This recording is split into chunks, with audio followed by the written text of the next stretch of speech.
These are daily buy and burns from 640,000 per day all the way up to 3.8 million. Today we're going to compare PulseX to another decentralized exchange that I believe had similar beginnings. So right now you're looking at the first 100 days of two dexes. So down here we have the days, and up here we have the volume that is happening on the dexes. So now you have the blue line. This blue line right here is PancakeSwap, and then the green line, this is PulseX, right?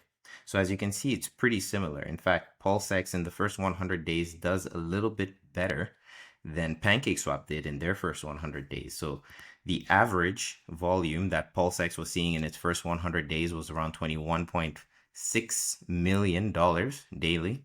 And on PancakeSwap, it was 11.4 million. But this is what I want to show you. I want to show you the progression to the 200-day mark of PancakeSwap. Look at this. Boom. So down here is where we had our initial 100-day comparison of the volume between PulseX and PancakeSwap. You see how similar it is? But then look at how PancakeSwap exploded. I just want to show what is possible once awareness comes to one of these dexes. So this is 200 days. So we're already going, the volume moved up to about $2 billion from 11 million that we saw down here. Remember? Now let's go to 300 days. This was within the 200-day mark that we just saw. And now within 300 days, it went full swing into the bull market, peaking at around $12 billion. These are daily volumes. So in here, you have billions and billions trading each day. The average, if you recall, that PulseX had in the first 100 days, this area that we were comparing here, it was around 21 million. And now if you look at these parts where it kind of levels out here, we're just taking the average of these three zones here. This would be peak mania when everybody's going crazy. Look at these numbers. So here you have 800 million daily on average trading there. I'm not even looking at these peaks right here. Here you have 4 billion trading daily.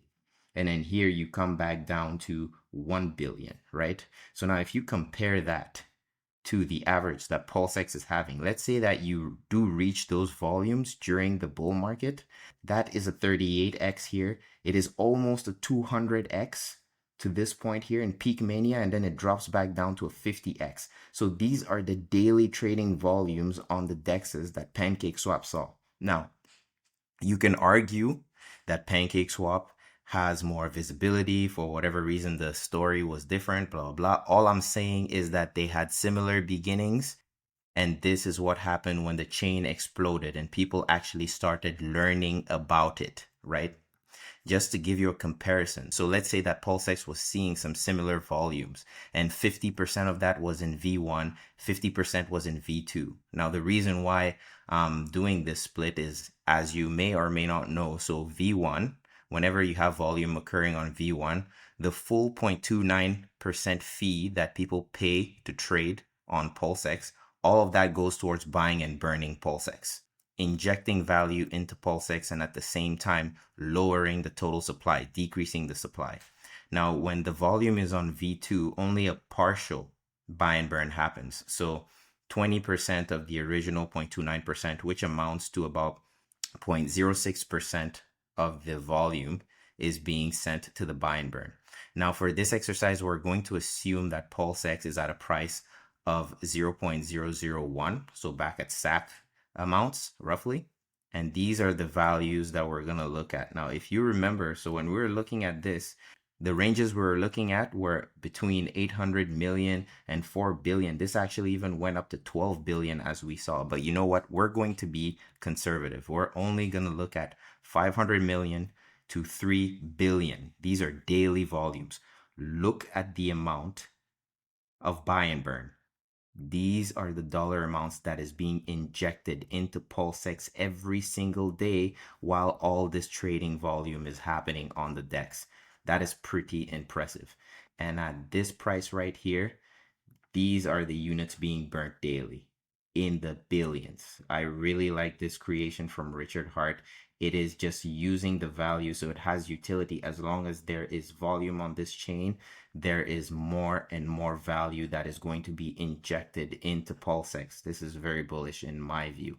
Now, you can argue that when that volume comes in, it's not going to be a 50-50 split. A lot of people are going to go towards V2 because that's going to be more liquid, since people are actually getting more fees by providing liquidity there. Fine. So let's slash this, right? So let's go to 30% going to V1 and 70% going to V2. The numbers are still ridiculous. These are daily buy and burns from 640,000 per day all the way up to 3.8 million. Okay, now all this is good and well, but what actually causes a move like this, right? What would cause PulseX to start seeing volumes that are going into the billions? Well, the answer is one word, at least from the little that I know, one word, and that word is awareness. People need to know about it. People need to become aware of the fact that there is a new Ethereum in town. Everybody that wishes they were at the beginning of Ethereum need to become aware that Pulse Chain is that opportunity. And the more they come to play around, the more volume is going to come to the chain. So when you have Richard Hart himself saying things like, so crypto, what are you gonna do when the mass marketing starts ripping faces off? You, my friend, you should know that you are not bullish enough, because this is what a very successful marketing campaign can do.